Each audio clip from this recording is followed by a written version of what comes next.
And welcome once again to The Verdict. Mick Cornett with Kent Myers. We're here every week meeting interesting people and dealing with topical issues. And we've got another show this week that I think people are going to enjoy. We do indeed. We're going to meet Bill Conger, the president of the Oklahoma Bar Association. But before we get to that, welcome back from Russia. Thank you very much. Had a good back trip on American soil. Well, glad to have you back. Take it you're not speaking Russian. No, not. Through playing American diplomat, ready to get back to work. Good. Well, we've got a good gentleman for you to visit with today. Bill Conger, a longtime friend, going to be talking to us about the workings of the Oklahoma Bar Association. Should be a good show. We'll get to it. You're watching The Verdict with Mick Cornett, Kent Myers, and our guest today, Bill Conger. We'll be right back.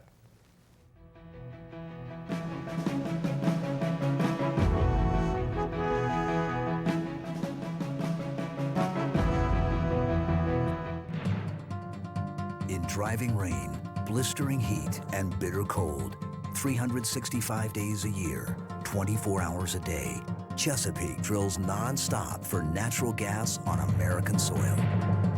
Chesapeake drills more new gas wells than anyone else, and from those wells collects the most drilling information and acquires more 3D seismic images, leveraging every efficiency to improve the odds of finding more natural gas every day with every well we drill. The better job we do of discovering bigger reserves of clean-burning American natural gas, the greater the prosperity of our nearby communities, our state, and our nation. And as long as there are more gas reserves to be found here in the U.S., we will never rest. Chesapeake. Natural gas wins the day.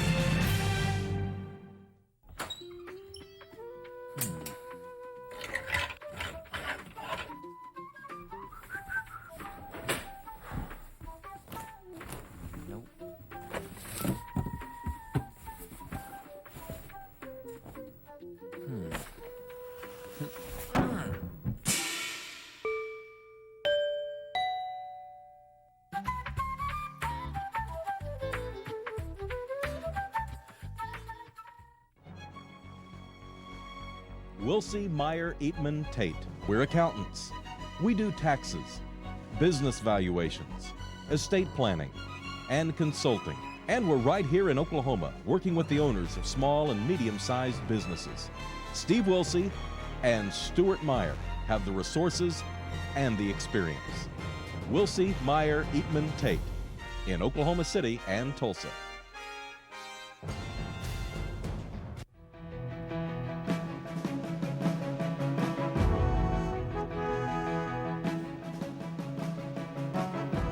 Welcome back to The Verdict. Mick Cornett with Kent Myers. Kent's going to introduce today's guest. A longtime friend, Bill Conger, has joined us today, and we're really pleased about it. Bill is the current president of the Oklahoma Bar Association. He did his undergraduate work and got his law degree from the University of Oklahoma. Practiced law privately in Oklahoma City with great distinction, I might add, for 25 years or so, and recently changed his career field and is now general counsel of Oklahoma City University. Bill is a fellow in the American College of Trial Lawyers. He has been involved in many civic and cultural activities in Oklahoma City and in the state, and is the current president of the Oklahoma Bar Association. This is his first visit to The Verdict. Bill, welcome. Thank you very much. I'm delighted to be here. It is great to have you. How's your year been as the president of the Oklahoma Bar? It's been a good year. It's been fast. It's amazing. It's how fast it goes. It's been very busy. Tell us about basically the time that you're allowed to devote to it. Well, the university has been very good to me and given me plenty of time because it is a big job. I've traveled a lot, not only in the state but to conferences throughout the country. We meet regularly as a board every month, and then I certainly attend a lot of committee meetings too. Bill, you and I were talking off camera before we started about the wisdom or lack thereof of a one-year term. I know oftentimes running I'm guessing running a statewide organization takes you a little while to get your feet on the ground, and about the time you do, your term's getting close to expiring. What is the wisdom of a one-year term in this position? Well, I think that most of us do not have the time to devote 2 years or more because it really does demand of your time. But I think the compromise is that The president serves a term as president-elect, so he or she is pretty busy getting ready to become president, and so in effect you have 2 years, just different capacities. Yeah. You mentioned your travel around the country. What sort of issues are being discussed at these meetings? The big issues we discuss are access to justice, Mick, the fact that increasingly legal costs are so expensive, and getting people into the courtroom and into the justice system is something that we have a lot of discussions about. We are focusing a lot on domestic violence, legal rights of children that Kent Myers knows so much about, funding different organizations in that regard. Those are just a few of the things that we're dealing with. I've always been interested in the philosophy the State Bar has about moving the presidency around. I guess are they still kind of a 1 year's Oklahoma City, 1 year's Tulsa, 1 year's statewide Right. procedure? Right. It alternates. Yeah. Oklahoma City, then there will be somebody from a rural area, then Tulsa, then rural, and then back to Oklahoma City. And that works nice. What are the special responsibilities you think a president has to have to run a statewide organization whose daunting task is to supervise the conduct of lawyers?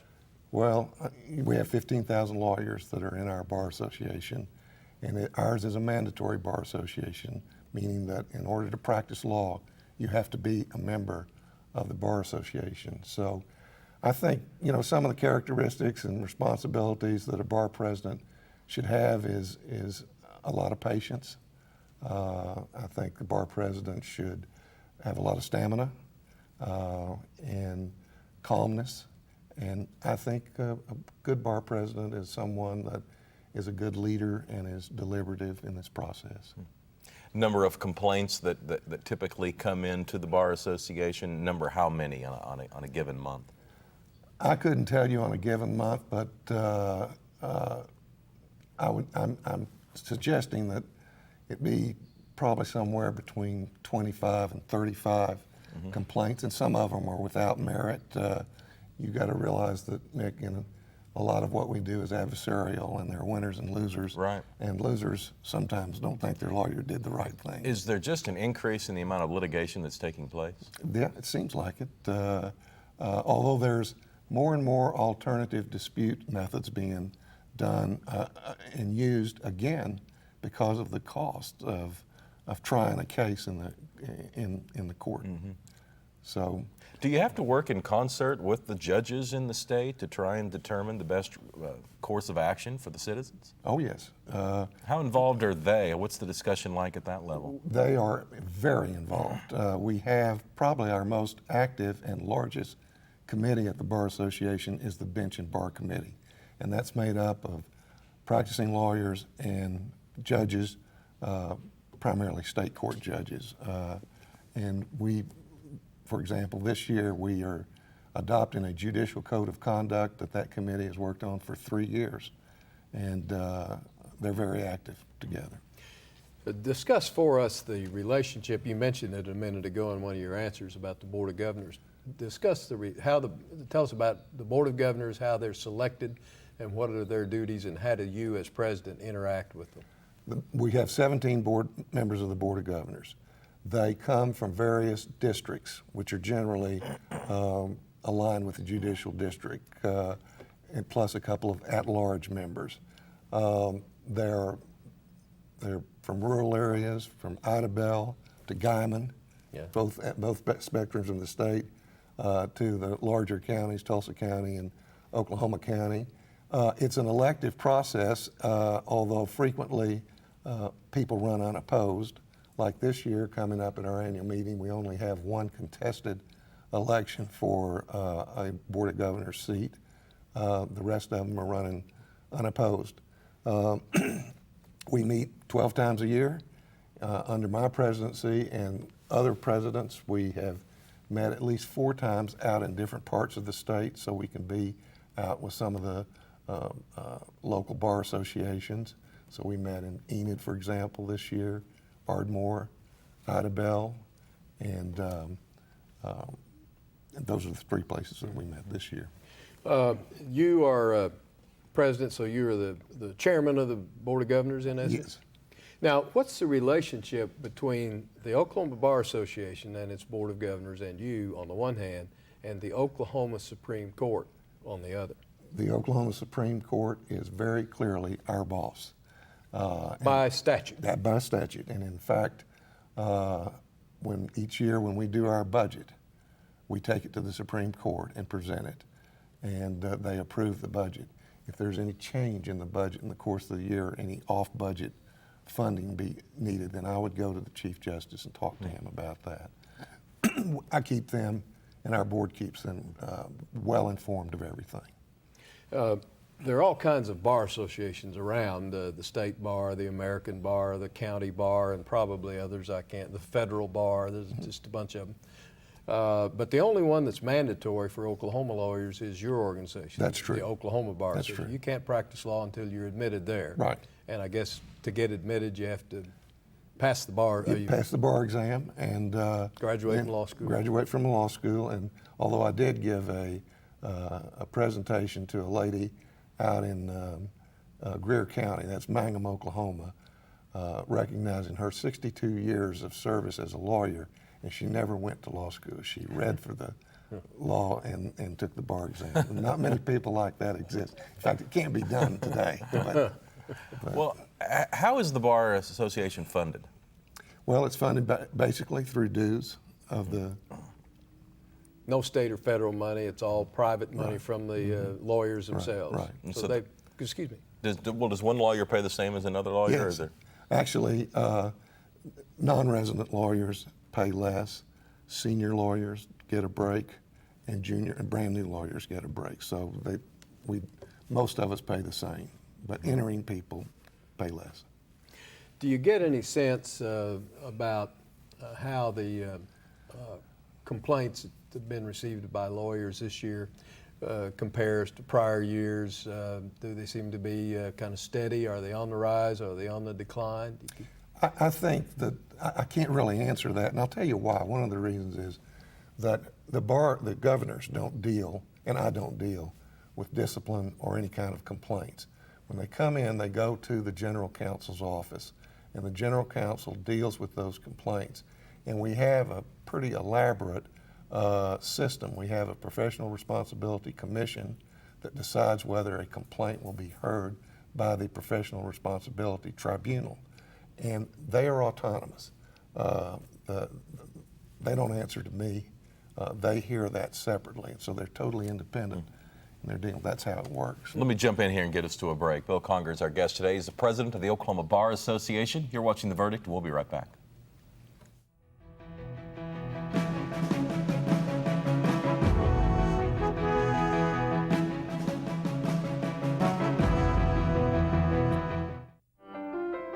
My name is Wyatt Parker. I am 20 years old. I am a composer and I am a Chickasaw. The way I prefer to express myself is through music. I like all the obvious guys, you know, Mozart, Beethoven. The way that I like to come up with music is really not to come up with it at all. I just like for it to kind of appear in my head. It's about listening. You have to be a good listener in music as in life. I would say the Chickasaw Nation stands for its people. I would want to be known as a Chickasaw composer who is trying to do great things with music. With all the opportunities that the Chickasaw Nation is offering its people, it's a great time to be a Chickasaw.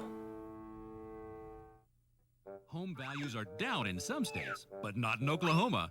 Oklahoma's home values have increased 4.2% during the past 12 months. Unlike some states where home values have decreased as much as 20%. Good thing you're in Oklahoma. There may be real estate problems in some states, but there has never been a better time than now to buy or sell a home in Oklahoma. One of the most affordable states in the country, Oklahomans are buying and selling homes every day, and an Oklahoma realtor can show you how. Good thing you're in Oklahoma. That land next door was a mess. Take more than a lawnmower to revive that land. I heard the oil and natural gas people was cleaning up old oil sites, and it wouldn't cost us a plug nickel. Oh, yes, sir, it was quite a revival. The whole church showed up, want to make a playground for the kids. It sure is a blessing.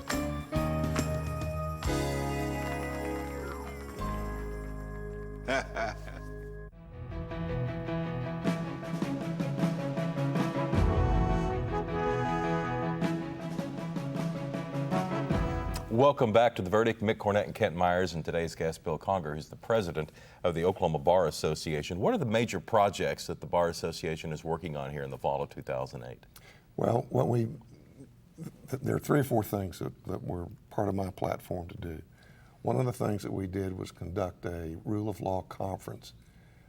This was done in the spring, and it was designed to include people from different segments of our society, government officials, academics, people from the media, and to let them know that the rule of law concept isn't something that just belongs to lawyers. It belongs to all of us, and how important it was. And that was a very successful conference. We also have created a Oklahoma Bar Association Leadership Academy, and it's modeled on Leadership Oklahoma or Leadership Oklahoma City, and it's to identify up-and-coming bar leaders and put them through a fairly sophisticated leadership program, and they all attend 4 or 5 sessions throughout the year. Those are 2 things that we've been very active in. The other thing that was part of my platform is focusing more on work-life balance for lawyers, because we have a profession that is can be very stressful, and I think the statistics show that in the legal profession we have the highest rate of substance abuse of any of the professions, and we're also seeing pretty disturbing problems with not only substance abuse but just general mental health and depression. And for a while there, we were averaging suicide rates of about 1 a month for 16 months of lawyers. And of course, you don't know if it's because they're lawyers. There could be all kind of other things going on in someone's life.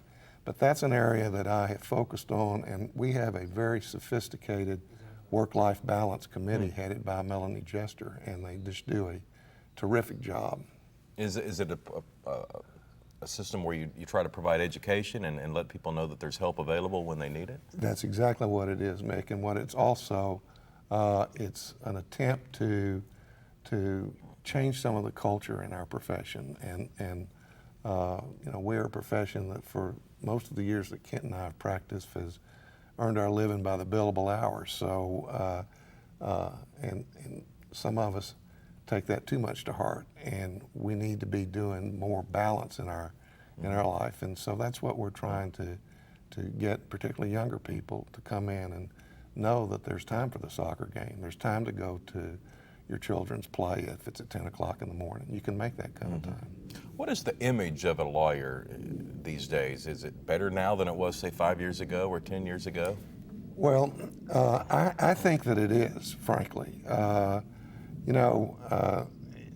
We get bad publicity because that's what's newsworthy. So if the lawyers go out and did like we did a couple of years ago and build a house for Habitat for Humanity, that doesn't make the press. But the truth of the matter is, and I tell young students this all the time, is when you go back into your community, people, particularly in smaller communities, the lawyer is one of the 3 or 4 most educated people in the community, along with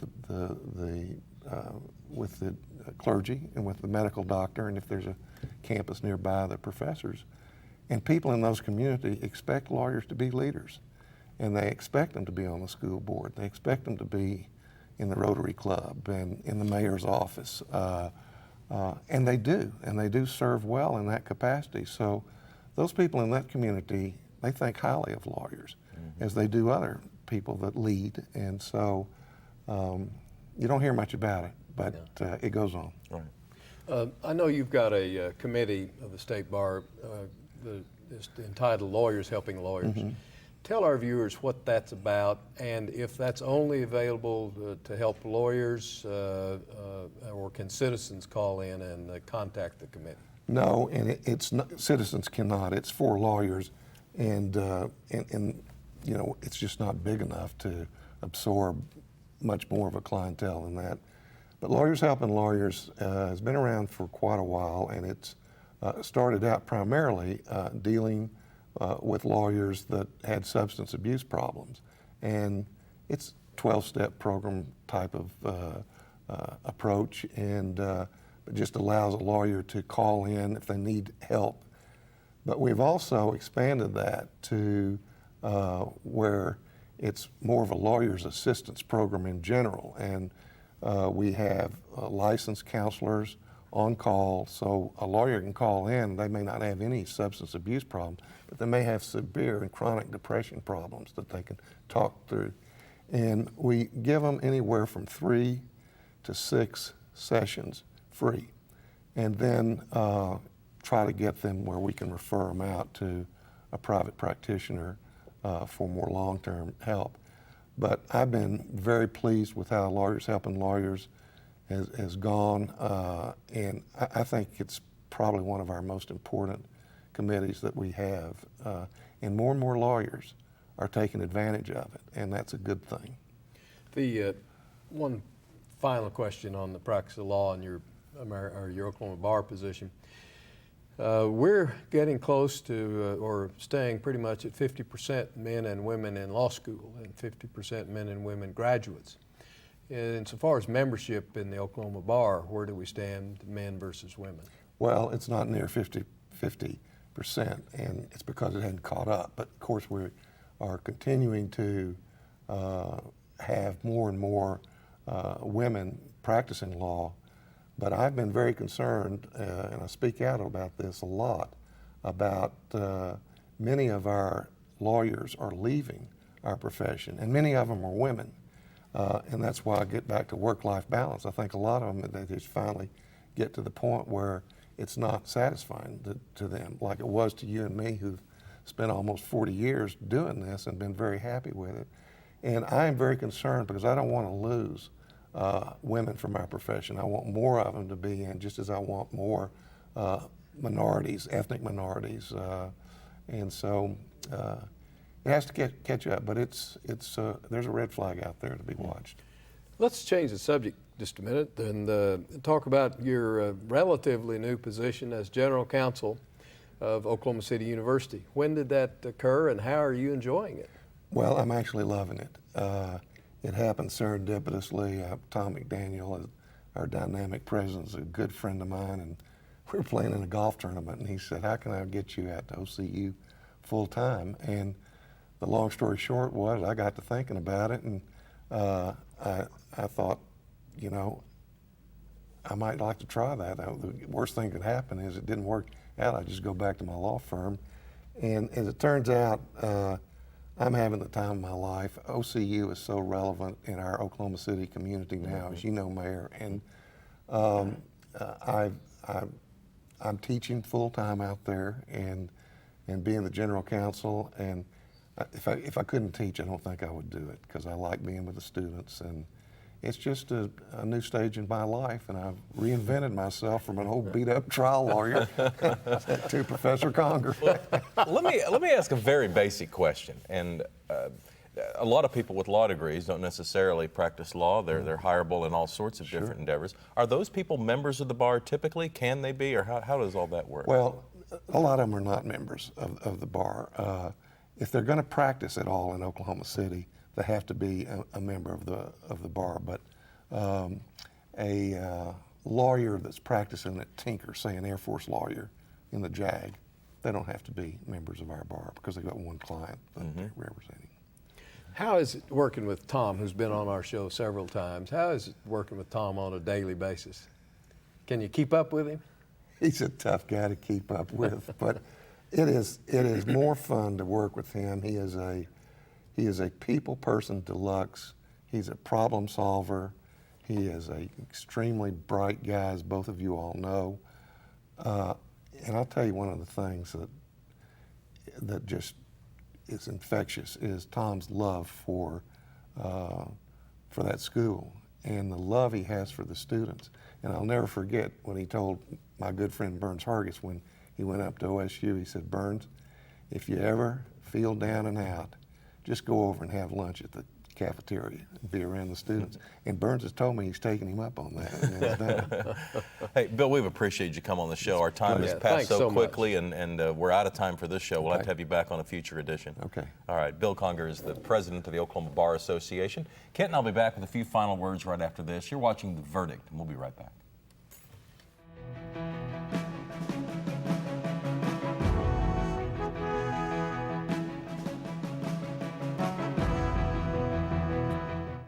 All children deserve a life of hope and love, but sometimes they experience a life of pain, neglect, and abuse.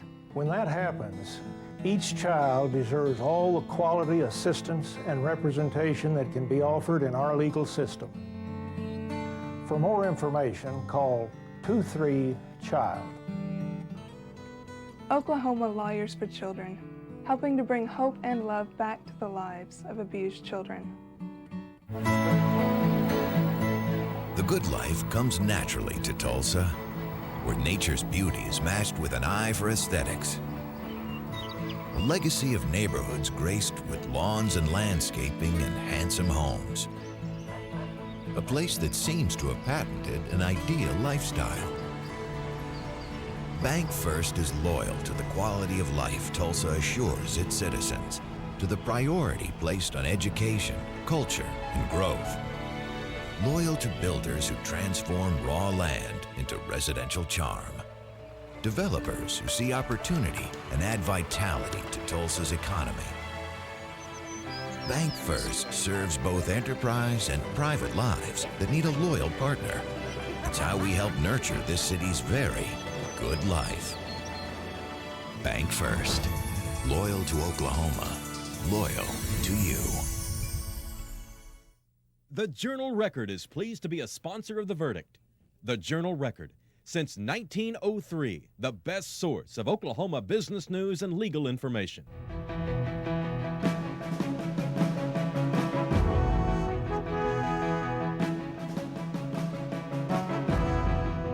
Mick Cornett and Kent Myers wrapping up the show with Bill Conger. Well, Bill Conger, when he's in active practice, was well known in the community. Is probably one of, if not the outstanding trial lawyers in complex, hard matters to litigate.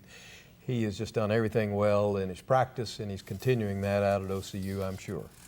Absolutely. We have some website information we'll put at the bottom of your screen, the Oklahoma Bar Association's website, and our website at theverdict.tv. We'll see you next week on The Verdict. The preceding program was produced exclusively for the Cox Channel.